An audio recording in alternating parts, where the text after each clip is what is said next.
Now, when baseball first started, you have to understand that the owners got together when baseball salaries started exceeding 60% of total revenue. When it exceeded 60%, this guy, William Ambrose Holbert, who owned the Chicago White Sox, called all the other owners to a meeting in New York City and said, we need to rein this in. This is ridiculous what we're paying them. We're not making as much money as we should be. And they started the reserve clause.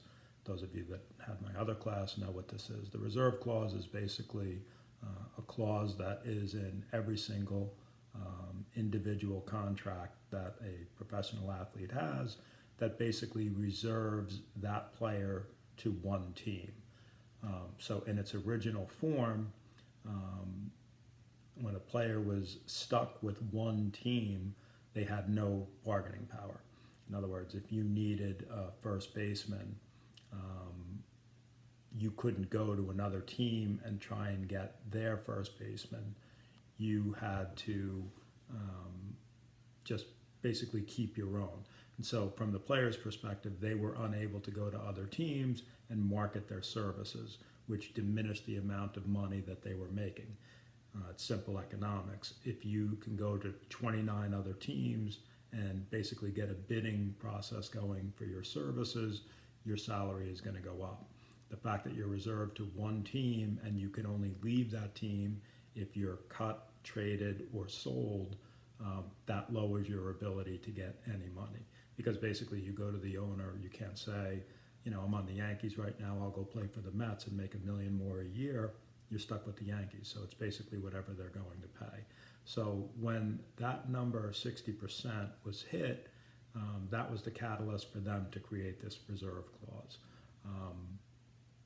Number of events happened and free agency came about in the 70s. Free agency opened up to a lot more money. And baseball basically came up with this soft salary cap, this luxury tax in 1997. When they came up with it, salaries were still going up. They negotiated it. So let's just look at it from the 2019 perspective. If you take the 2019 number, right, and the number is $206 million per team.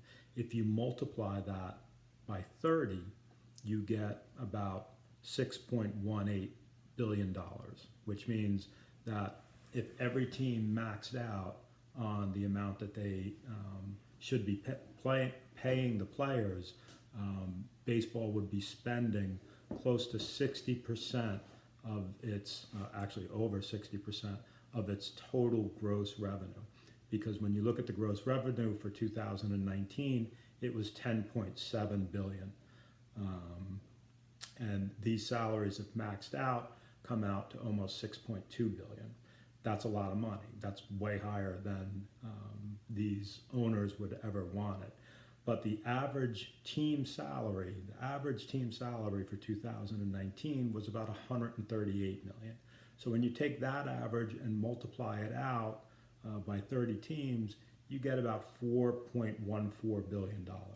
And so it's about 40%, give or take, that's going towards players' salaries, right? Now, again, remember that baseball doesn't have percentages. We just figured out the percentage for 2019.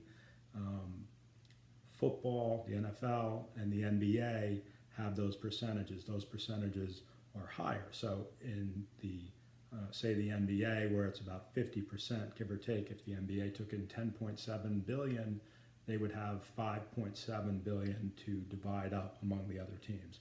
I don't want to go too far into that. We'll worry about that when we go into the NBA, but I just want you to be able to compare and contrast the different styles that are utilized and which one might be better or worse. And I bring this up again because now baseball for 2020 will be guaranteed $208 million for their teams, right? If baseball doesn't have a season, its revenue is going to be virtually nothing, which means that there is a chance that they could, spend beyond what they would actually bring in for this year, depending on what happens with the pandemic. Now, with that being said, the contracts that all the players have, they're going to get paid on a per game basis. So every day that there isn't a game, these guys aren't going to be paid under the contracts that they have.